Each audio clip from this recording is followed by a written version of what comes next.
Alright, I'm brand new to YouTube. I've watched many different YouTube tutorials over the years on lots of different stuff. I am willing to repair on my own anything mechanical, and nothing seems too daunting for me as long as I'm prepared and kind of have some idea of what's going on. And this is a new thing for me, which is e-bikes. Years past, about 20 years ago, I was a mountain bike mechanic for about 6 years in the city of Vancouver next to Granville Island, and I had a blast. I mean, that was probably one of the best parts of my life. I would cycle to work every day and wrench on bikes all day long and get paid for it. So the bicycle aspect of e-bikes is not new to me. That's very familiar. But the motor part is new to me. So I went and bought myself a secondhand bike with a Bafang 750 watt 48 volt motor. And at first it seemed everything was working correctly. The battery was dead, and I knew that upon purchasing. So I bought a new one. And it just seemed there's some issues, like the throttle would get stuck on and things just didn't seem to work quite as smoothly as I would expect them, considering Bafang's reputation. So I decided to pull the motor off and basically just overhaul the whole thing. And it's actually a lot easier than you might expect. So I've decided to do this kind of midway. So my motor is already all apart, and I'm just about to put it back together. So I thought that I would record this process if I can. Again, I'm brand new to recording anything for YouTube. I don't know anything about anything in that respect. But the ones that I found online, the videos that showed like teardowns, were kind of, I don't know. I'm the kind of guy that if I'm gonna tear something down, I'm gonna tear it down, completely clean it out, and thoroughly re-lubricate it. And if there's any bearings or any issues, then I'm going to take care of that. So this is the main section right here. Once I got the unit off the bike, which is quite easy. In fact, I found right away that my fasteners were all loose. So that right there was an issue.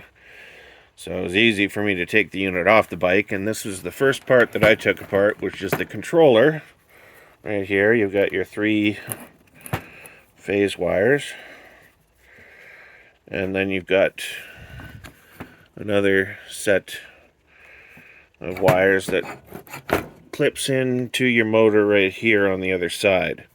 Now, I saw one other video that said, cut all the silicone out and pull that whole thing out, but I don't understand the reasoning for that, because the motor just has these prongs right here, and I don't see why those wouldn't just plug right back in. Why remove the grommet if you don't need to? Now, one thing I found, once I pulled that off, I disconnected the 3 phase wires, and then it was time to take the motor apart. Now, both of these were kind of tricky to take apart.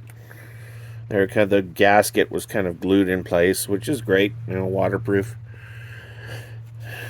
So it took a little bit of coaxing to get those off. And then to take the motor off, I had to peel apart the silicone on all these wires which are coming through here. And there's also a little rubber grommet, which I wasn't able to save, and frankly, I don't think is a big deal because once I'm done, I'm going to have it all sealed up. My plan, like when I took the silicone off, and I see in other videos, it's quite common, is peels away some of the sheathing on all these phase cables. So I'm going to put some heat shrink on those and get those sealed up again. And when I put them through, I'll put some new silicone on there, seal everything up, and then this can just go back on there. And as far as everything else goes, my issue was with this main gear here, which goes right here. And this is your freewheel. So you got a little, sorry, ratcheting thing here. It's very quiet because I just regreased it. But that's the ratcheting thing, and then it won't allow it to go backwards. Anyways, my hands are all greasy now.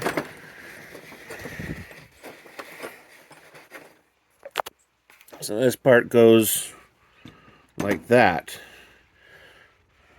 And these 5 screws here, those were loose when I took it apart. Now, one video that showed disassembly, he said basically those would be very tight and you'd need a manual, like a ratchet or something really, what are those things called? Mine's a blank right now, but anyways, like an impact, a manual impact. That's what I'm talking about.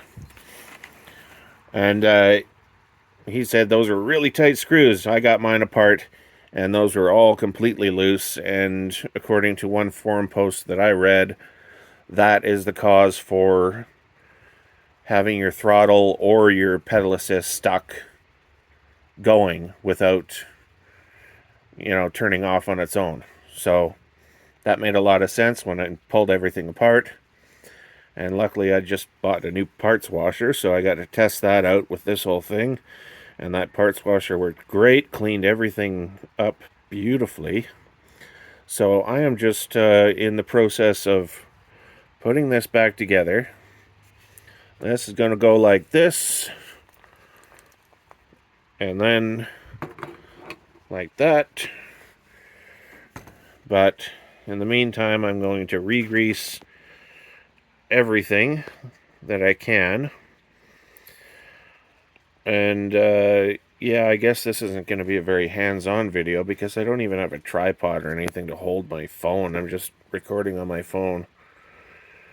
But those are all the little bits that you need to take off. These 2 lock rings here go right there, and that kind of secures the axle to the hub here, and then that goes and bolts into your bike there.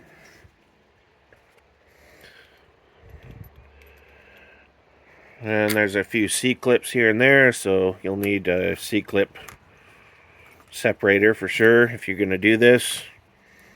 And again, if I'm going to take something apart, I am not going to put it back together dirty. I'm going to clean it all out and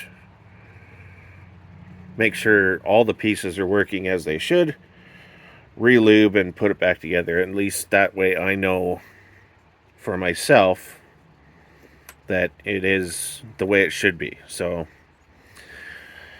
anyways, next step I think is going to be get this back in there and put the motor back on and heat shrink those things and get the silicone all sealed up so that area is waterproof.